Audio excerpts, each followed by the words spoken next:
Hashtag the GES crew.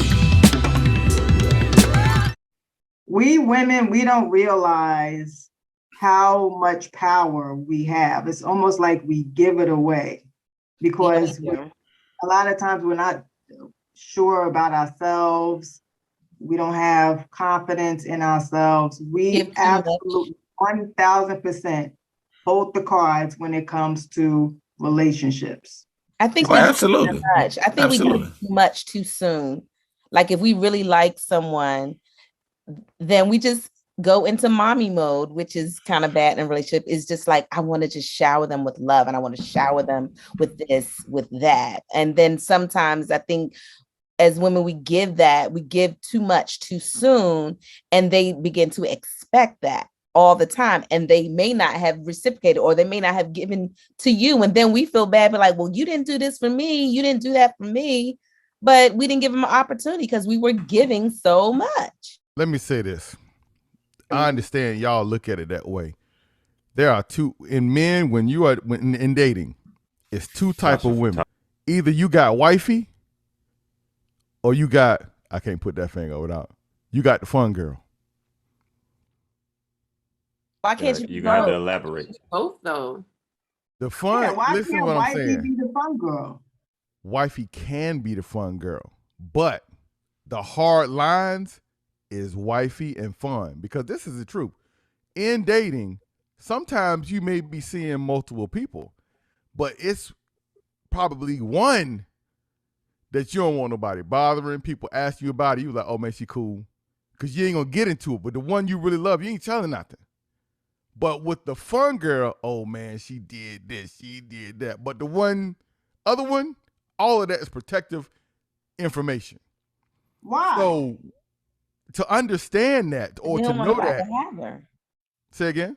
Because she said why, and I said because you're keeping her for yourself. You don't want them to know this treasure that you have. Exactly. So it's just like that person is off limits. We're not talking about her. Okay, that's what you're talking. Okay, so now her qualifications put her in that position where she's that's wifey. Even though you may be dealing with her, with other women, there could be that one, because the physical interactions with men. And I don't know about these new age women. It seems like it's a little different. Like they almost just like us. But so let me just say this. I was coming out of high school. I was very green when it came to women, because my grandmother raised me and she was very protective. So she didn't allow a lot of interaction in high school with me and women. So women taught me the game. When I moved to Atlanta and I got in my first initial relationships with women as a young man, they taught me the game. And what I mean by that is these women ran over me. I'm talking about took advantage of me, had different men, treated me like I was a little hoe. They put it.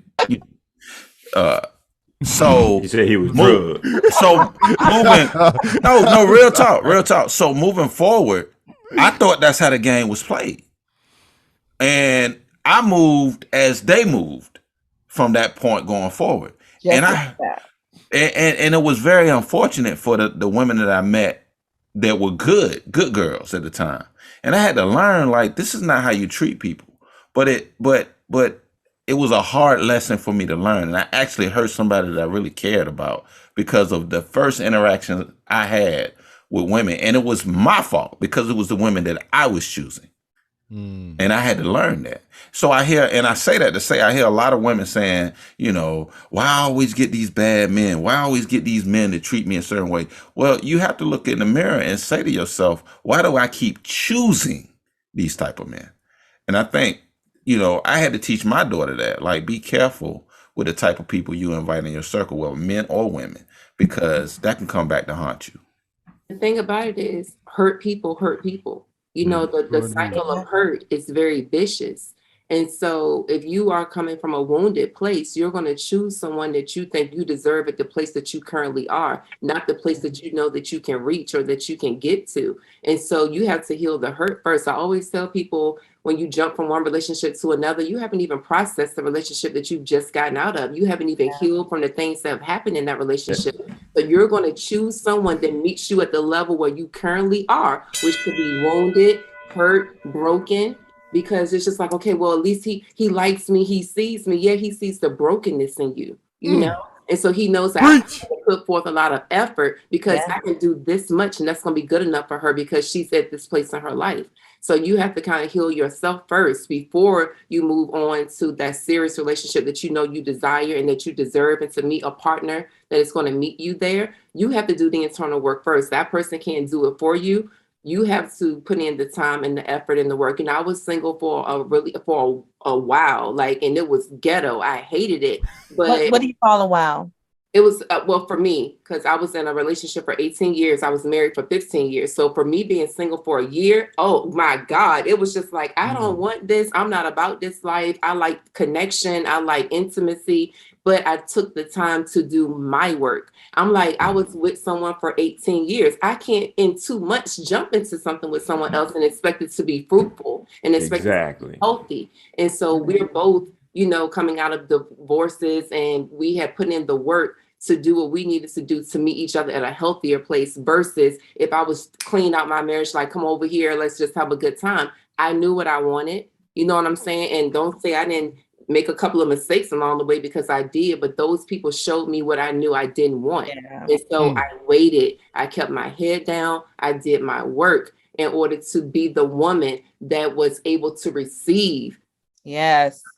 You said something very powerful there. I know from each situation that I've been in, as far as relationships, you always learn something from it. Of course. And you can take that to the next situation. So that was very powerful. Yeah. You're supposed to, like Shine said, you're supposed to learn. In all relationship, it should be something that you can take from that, either from what you did or what they did, to be able to strengthen you and be able to have you be in a position to where when that next person comes, that at least you have the knowledge and the tools to be able to do the best and make that relationship, you know, work. And I think the learning curve is not always pointing the finger at the other person. You know, I have a long list of things that I could complain about with my ex. Yeah. But I had to look at some of the things that I did too. Like, it wasn't all him. You know, I contributed to our marriage ending and divorce too. So I think when you reach that level of maturity, you realize it's not always the other person, but I have some stuff with me too that I need to get together. And when you are serious about doing that internal work, you want to heal those things, and you want to be you want to show up in the world better so that you can receive everything that's intended for you. So I think for me, it was acknowledging that, I have this list of things where I was, you know, completely unsatisfied with, and he didn't do this and he didn't do that. But then I had to look at myself and be like, but on this hand, girl, you was doing this and you was tripping about this and you could have handled this differently. And when you realize that both people contribute either to a relationship being healthy or both people contribute to a relationship being unhealthy, it kind of helps set the tone for how you proceed moving forward. So and it's what you allow. And it's just like, why did I allow that? Exactly. Why did I allow this for so long? Like, so which basically goes back to you. Like, what inadequacies do you have? Exactly. It's always with us. We can't just look at our partners. It starts with us first, you know? Absolutely. We have to stop looking for people to survive with and look for people we align with, you know? Right. Out of survival mode. No more. And that's why I was saying desire than need. Because it's almost like when you really need somebody, it's almost like a codependency, like you're depending, and it's like such a heavy weight to have to need for someone to need you. It's a huge weight. So it's just like, I would prefer for someone to desire me, to desire to want to be around me, to desire to want to be intimate with me, desire to live a long life with me, desire, not necessarily need. Because that's too much pressure. It's way too much pressure. And it's unhealthy. Very much so. Yeah, it's very unhealthy. That could turn into a dangerous situation. Right. And you could say it's certain things within a relationship that I need. Exactly. Require. Yeah. That's a standard. Yeah. Yes. That's a standard. And I think that's something. I think you have to go into a relationship with that, because otherwise you're just wavering. You don't have a position. You can get lost. Like you were saying, Tasha, how did I let it go so long? everything in life is gradual. Most of the time, the abuser doesn't start day one smacking you. Right. You know what I'm saying? It gradually increases into a situation where, like, whoa, this could be really dangerous, or this could be really bad. But it's so gradual that we lose sight of what's happening sometimes. And that's the same difference why people split. I believe that every person has a number. And when I talked to Tasha, she's smiling because we talked about this the other day. But this is one of my beliefs. And it hasn't failed me because it seems right. When, for example, every one of us has a number, right? So in this group today, the sum total is what we get, what the outcome is. If, for example, if Derek wasn't here right now today, it would be a completely different conversation. So you have to understand you plus another person gives an outcome, because some people say, why? Well, when I was with such and such, they didn't do that for me. Or why is he acting like that? Or why is she acting like that? Your number is different. See, like Candace was saying, alignment. You have to see what those combinations are and how they work.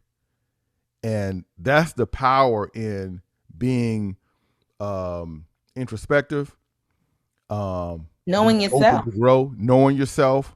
Also, I believe, like in your single time, there's things you should be able to do. Some people bounce so fast in from one relationship to another that they don't. That's red flag. If I'm watching, I'm like, this person don't even know who they are.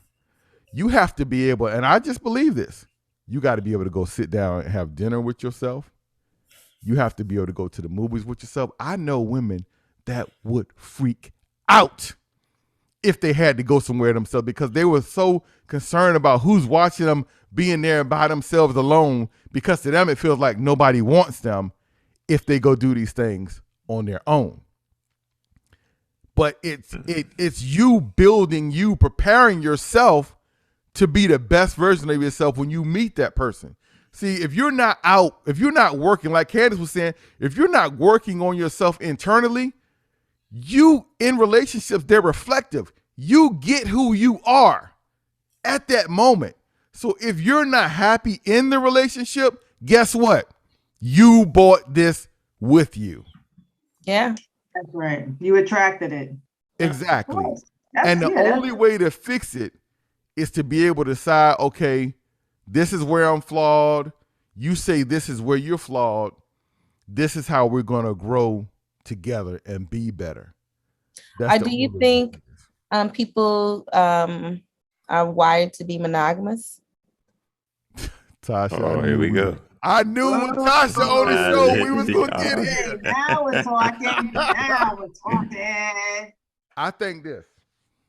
I think that some people are and some people aren't. And that's what the issue is. Once again, I think it's back to your number, right? I think it goes back to your number, because if you're with someone that believes in monogamy, you're going to hurt them. I mean, I'm not saying you per se, but someone that doesn't believe in monogamy is going to hurt that person if that person loves them. Now, so it's just like being, like they're saying about equally yoked. Yeah. If you find your person, you're equally yoked, I think you'll be more successful in the relationship. If you are not, in certain things, if you can be minor things like, okay, this person likes to draw, this person likes to watch movies, this person likes to watch TV. But if you're talking about something serious as sexual, or something as, like Ronnie says, she likes to have a lot of fun. If you got a person that's quiet and their fun is in a corner reading a book, that's not equally yoked. Yeah. Is that where they say like opposites attract? Like, like you said, like, let's say hypothetically, Sean is a kind of quiet young man. Hypothetically. Don't add on. She's making a point. Don't ruffle his feathers, that type thing, like quiet nights on the couch watching TV. That's his idea of, having a good time, blah, blah, blah. But he runs across someone who is a flower child, just love to have fun, but that excites him, and he will go along with it because it excites him. But eventually, after he woos and all of that, that's not who he is. He's just gonna be the couch guy.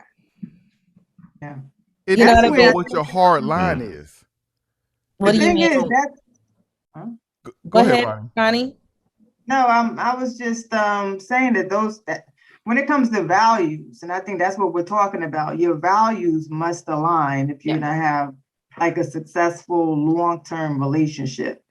Now, if someone wants to have multiple partners versus another person that believes in monogamy, those are two separate values. So that's never going to work. And if there's a flower child, they like to be out and party all the time. And then there's another person that's really quiet and reading books. And that's how they want a partner that would like to do those types of things and activities.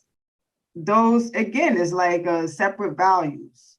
So your values in any relationship must align. I agree. Yeah, because opposites can attract. You know, that's I was gonna say that too. Yeah, I'm not super adventurous, and we're here in Missouri for the weekend, and we went to the Arch, and the Arch is 630 feet, right? I'm scared of heights. He wanted to do the Arch. We're opposites in that because I'm not adventurous and I'm scared of heights. I did it because it was just like, okay, we're here, let's do it. But if he said he wanted to have another girlfriend, no, sir. You know, it's just things that it's a hard no for me. You know, you got to kind of say it with your chest, with your what your values are and what your boundaries are. Like, I might go to the top of an arch with you, but you're not gonna be out here having me and another female at the same time. So no, I'll bend the curb a little bit on some things, but some other things are a hard stop for me. But you know what that demonstrates? What's that? That demonstrates your comfort and your feeling of security with him.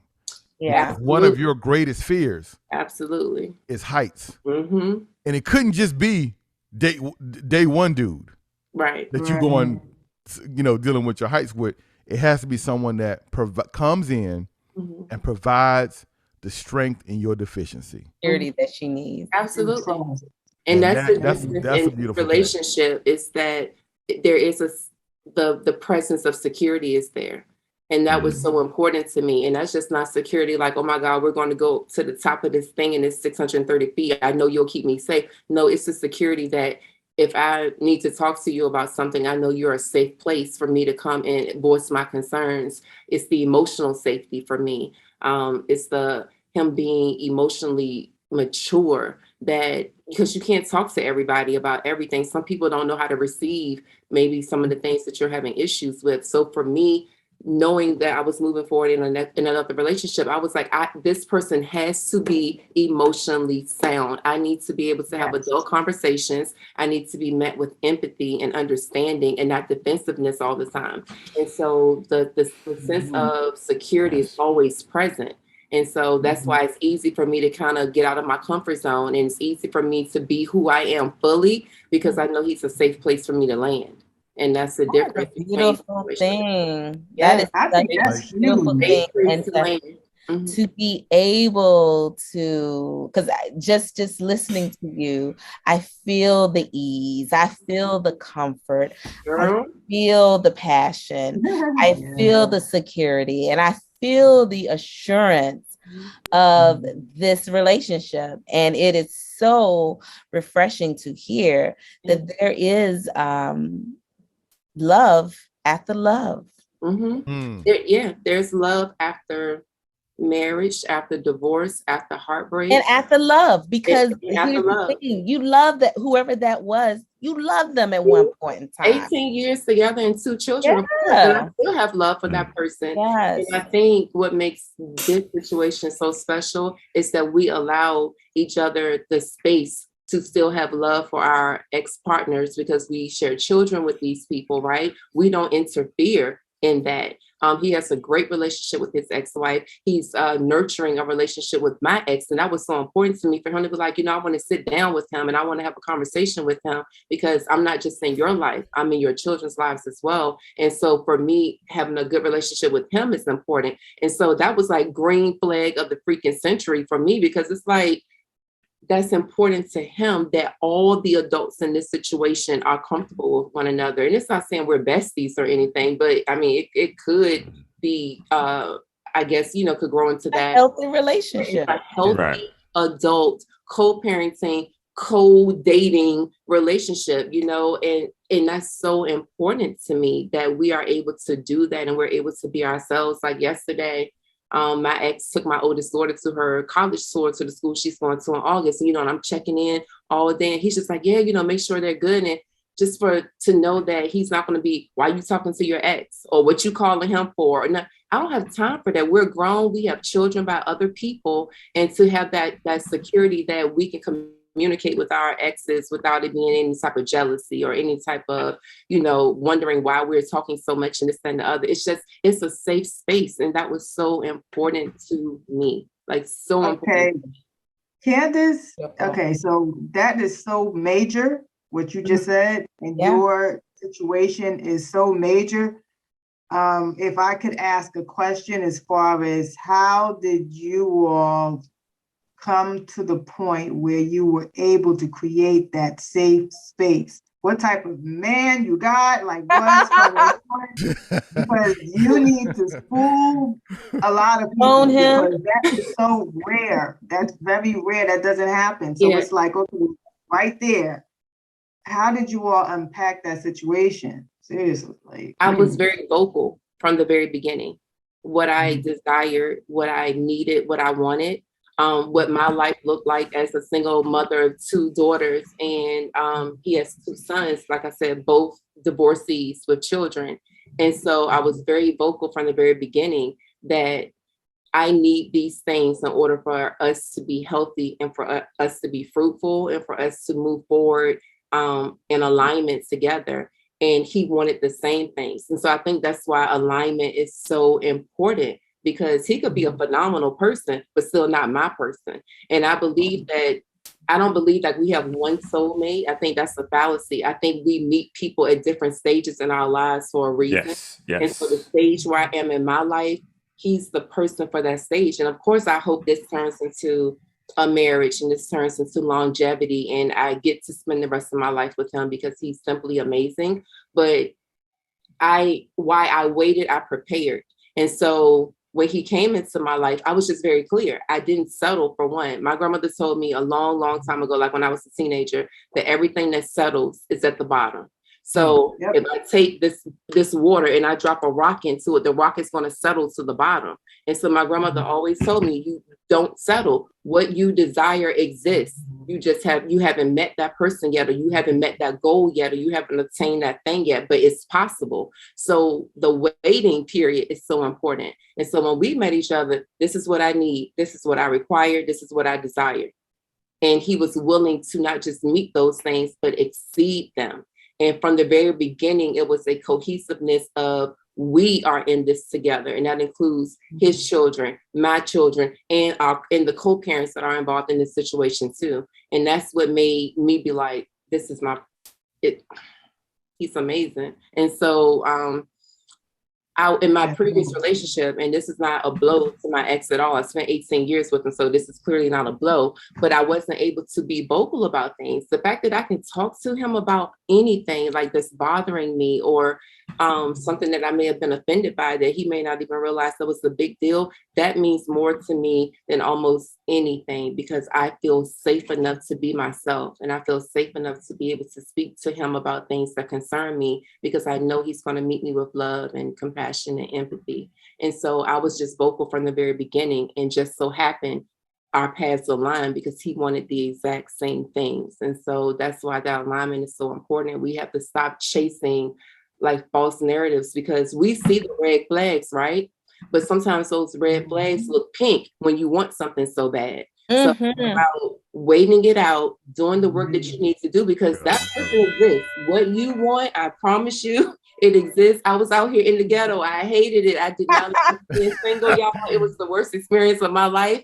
But instead of just complaining about it and just giving in to what it was, I did my work.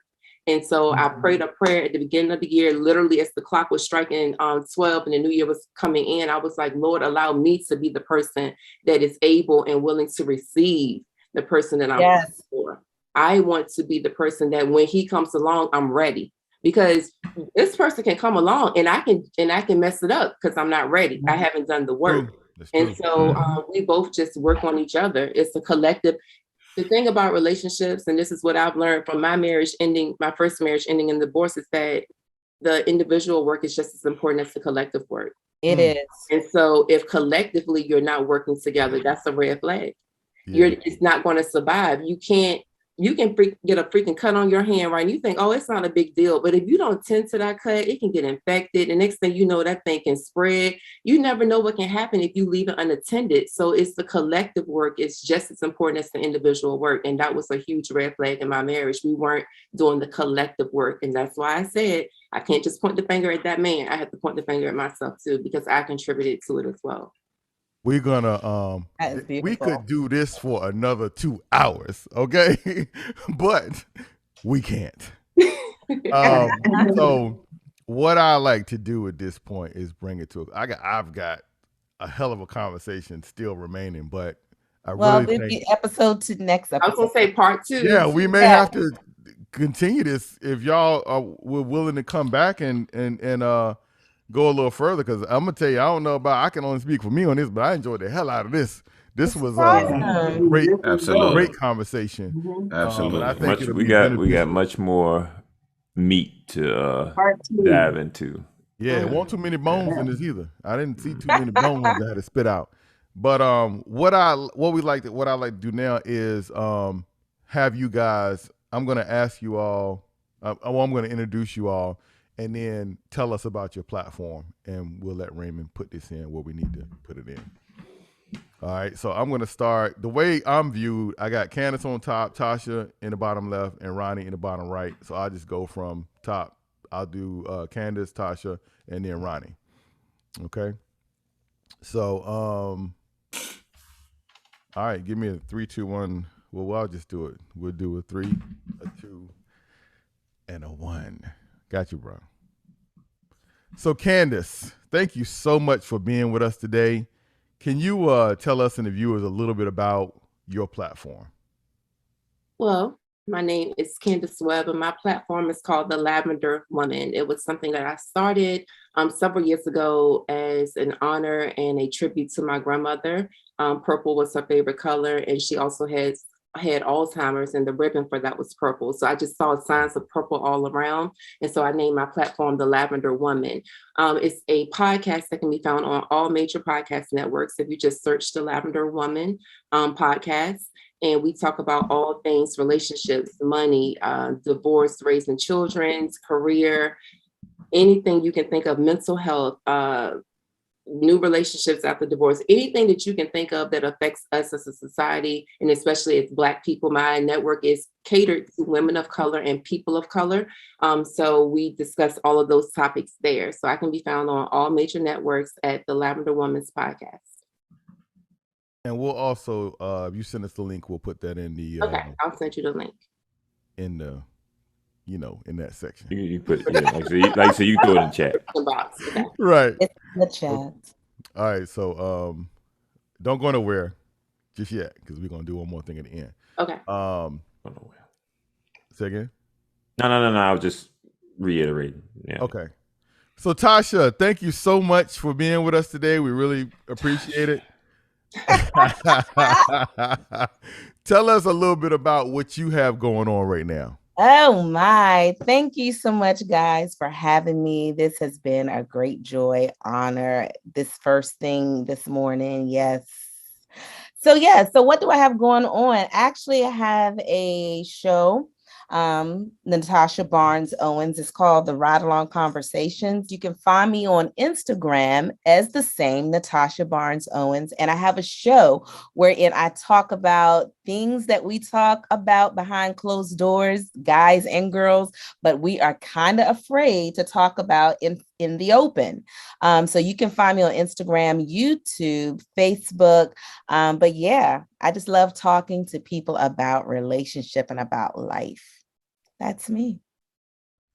So Ronnie, thank you so much for being with us today. We really appreciate your contribution. Tell us a little bit about what you have going on right now. Well, I have a YouTube channel. It's called One Limitless Life, and it's about all things travel, learning languages, and personal development. So it's just basically about how to live your best life through learning languages, personal development, making yourself a better person. It's a journey, and travel, of course. I'm an expat, 7 years. Wow, that's Sweet. interesting.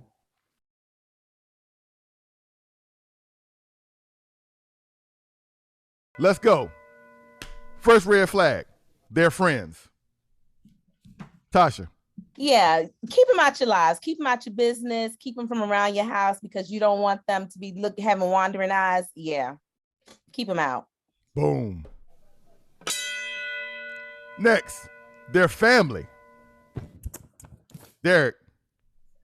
Definitely keep your family out your business. Never tell them anything bad because I always come back to haunt you. Good. That sounds like it came from a personal place. Like,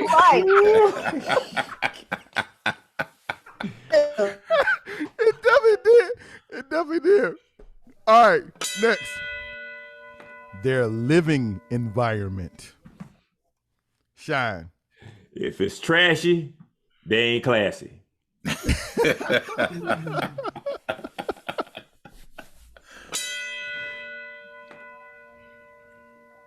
Their car.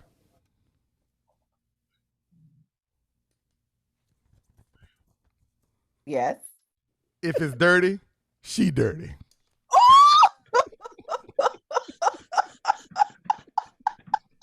why won't you just clean it for her, sir? I don't understand. Maybe she's busy. Maybe that's she's not busy. a problem. Maybe she got But kids. early on, we talking about these initial. This is at the beginning when you You first didn't meet. say that. You didn't say that. Ring the bell again. I drive a really nice car, but it's dirty at the moment. So I'm looking like that's not fair. But it ain't. See, it's not about the quality of the car. It's about the tidiness of the car. It could be a Pinto as long as it's clean. If it's Nah. I That's not a disagree. good. No, three, four, A Dunkin' man's Donuts, bathroom. Dunkin' Donuts Man's cups, bathroom. coffee Bing. cups in there, lying all around. A man's bathroom. Ding. Ding. And let's move forward. And what say ye, men? A dirty bathroom. Huh? Well, I think a kitchen in the bathroom, like James said on Good Times, should be clean, and then the woman should be making sure that it's clean. The kitchen in the bedroom, Florida. The kitchen in the bedroom. Oh, wow. Oh, wow. Red flag. That's Ronnie. Red flag. Hey, I had to get that gosh. energy. The heart, you get it upside down. Red flag. What's the next one? What's the next All right, here we go. Y'all ready? Yeah. Come on, we gotta have some fun. Their political position. All right, Shine, you just beat out Ronnie, but I'll let you go and then Ronnie. Shine first. All right. If they're overly staunch about their political views and that is going to literally affect your relationship, no. Mm-mm. If you can be able to understand each other's political views and be able to talk and have a healthy conversation about it, then yeah. But if they're telling you, oh, no, I can't deal with that. No. I hate Republican. I hate Democrat. I hate that. No, you don't need to be that person. That was a minute long, Shine. This is I was sorry. just about to hit him. And I was going for the bell myself. I agree. Ronnie, you next. Go ahead. I agree. Oh, you okay? Cool. I agree. Here we go. Their past. Oh, Ooh, that was a tie. That was a tie from Candace and Tasha. Candace. So Candace go first, Tasha next. I'm not a big, for me, your past doesn't play a huge component in your present and your future. It's important to a certain degree, but I believe that everyone can grow and make necessary changes to be better. So I'm not really big on someone's past. Unless you was out here really wilding or you done been to prison for like 20 years and you didn't tell me, then that's the problem. But other than that, we're cool. Boom. Oh, who was next? Somebody else went. Candace. Tasha. Your past has a lot to do. I think it has plays a huge part in your present and possibly your future. So oftentimes we want to scoot over or sweep under the carpet the past. But I think the past is the past. However, it's a part wherein it builds onto your future in a negative way or a positive way. Speaking of future, their future or lack thereof. Shine. If they don't have any type of pursuits other than just what they're doing at the moment. Okay. Yeah, we too old for that. Mm-hmm. At 21, maybe you're unsure. Yeah, it goes into that leading and that submission thing. If you don't know where you're going, how you gonna lead me somewhere? Like, no, thank you. Ooh. We're good. We're good. We're I'm with good. that. They're kids. Oof. I knew what about the rhythm line. Control that. Control that. I knew. Hey, don't if I step into a role that I'm trying to come in, please don't try to tell me don't do it or don't try to regulate, because I'm just that could make a break. That could make and break things. Yeah, absolutely good. Yeah.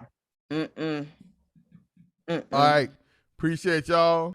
Hey, thanks again for watching today's episode. I hope you enjoyed it. If you like this week's episode, please check out some of our previous that may be here, or here. I'm not real sure. But anyway, please hit the like button, subscribe to the channel, and hit that bell notification. It'll let you know when we drop any other content. Until next week, peace.